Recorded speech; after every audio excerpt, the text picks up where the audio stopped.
बीता हुआ कल आपके दिमाग में है, बीता हुआ कल आपके दिमाग में है और आने वाला कल आपके हाथों में।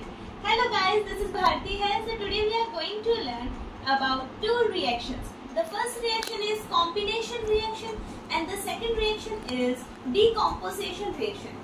आज हम संयोजन और वियोजन अभिक्रिया के बारे में पढ़ने जा रहे हैं। सो चीजें बहुत आसान है। बढ़ते हमारे टॉपिक की तरफ। संयोजन, संयोजन का अर्थ होता है जुड़ना यानी संयोग होना, और वियोजन का अर्थ होता है वियोग यानी हटना या अलग होना।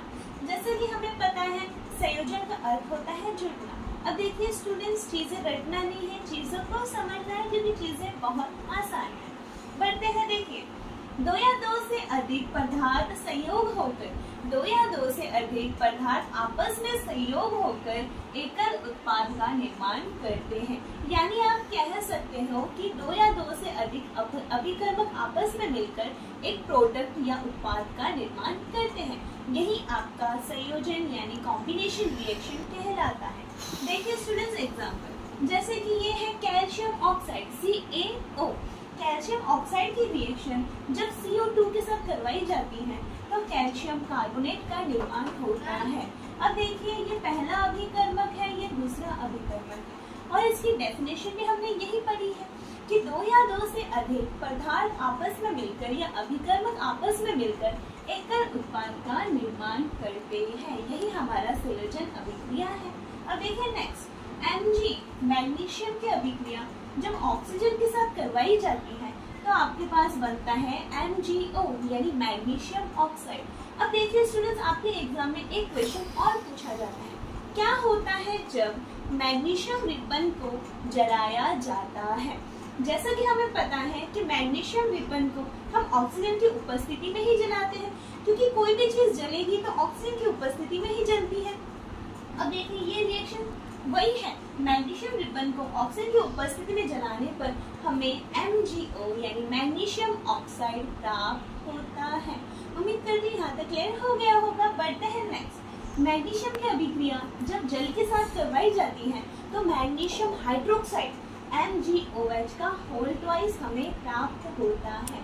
अब जो आपका MgOH का होल ट्वाइस है, इसका दूसरा नाम है मिल्क ऑफ मैग्नीशियम। जब हमारे पेट में एसिडिटी बढ़ जाती है, एक क्वेश्चन और यहाँ से निकल कर आता है, क्या होता है जब हमारे पेट में एसिडिटी बढ़ जाती है तो हम क्या करते हैं। जब हमारे पेट में एसिडिटी बढ़ जाती है तो हम क्षार का उपयोग करते हैं, और क्षार के रूप में हम लेते हैं मिल्क ऑफ मैग्नीशियम यानी MgOH का होल ट्वाइस। इससे होता क्या है, पेट की अम्लता दूर हो जाती है, यानी पेट में क्या अम्ल की मात्रा बढ़ गई थी, हमने ले लिया क्षार, तो क्या हो गया, उदासीनता प्राप्त हो गई। यही आपका उदासीन अभिक्रिया भी है। जैसे अम्ल की अभिक्रिया जब आप क्षार के साथ करवाते हो तो आपको लवण और जल की प्राप्ति होती है। उम्मीद करती हूँ यहाँ तक क्लियर हो गया होगा। बढ़ते हैं हमारे नेक्स्ट क्वेश्चन की तरफ। हमारा नेक्स्ट क्वेश्चन है वियोजन अभिक्रिया यानी डीकॉम्पोजिशन रिएक्शन किसे कहते हैं। संयोजन आपने याद कर लिया, घबराने की जरूरत नहीं है, क्योंकि संयोजन का अपोजिट आपका क्या है, वियोजन है। जो आपका उत्पाद है वो छोटे छोटे अभिकर्मों के रूप में टूट जाएगा। देखिए इसकी डेफिनेशन, इस अभिक्रिया में एकल अभिकर्मक टूटकर छोटे छोटे उत्पाद बनाता है। अब ये एकल अभिकर्मक है, ये टूट रहा है किसमें, छोटे छोटे उत्पादों में। यही आपका क्या है, वियोजन अभिक्रिया decomposition reaction. Decomposition reaction just आपका अपोजिट है किसके, संयोजन अभिक्रिया के यानी कॉम्बिनेशन रिएक्शन।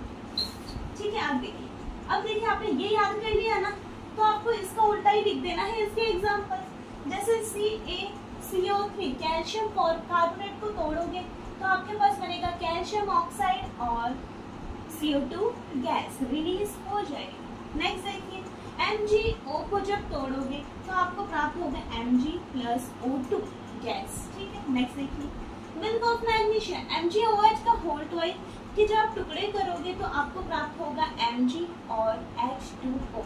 यहाँ से एक क्वेश्चन और याद कर सकते हो आप। देखिए क्या होता है जब धातु की अभिक्रिया जल के साथ करवाई जाती है। यहाँ से आप ये क्वेश्चन याद कर सकते हैं। Mg क्या है, धातु, इसकी अभिक्रिया आप करवा रहे हो जल के साथ, तो क्या प्राप्त हो रहा है आपको? हाइड्रोक्साइड। तो आप कह सकते हो जब धातु की अभिक्रिया जल के साथ करवाई जाती है तो हमें धात्विक हाइड्रोक्साइड का निर्माण होता है, यानी हमें धात्विक हाइड्रोक्साइड प्राप्त होता है। हमने सिर्फ 2 रिएक्शन ही नहीं, इसके इर्द गिर्द घूमने वाले जितने प्रश्न बन सकते हैं उनके बारे में भी पढ़ा है। सो स्टूडेंट्स, उम्मीद करती हूँ आपको जो भी क्वेश्चंस हमने डिस्कस करे हैं आपको समझ में आए होंगे। सो आज के लिए बस इतना ही, फिर मिलते हैं नेक्स्ट क्लास में।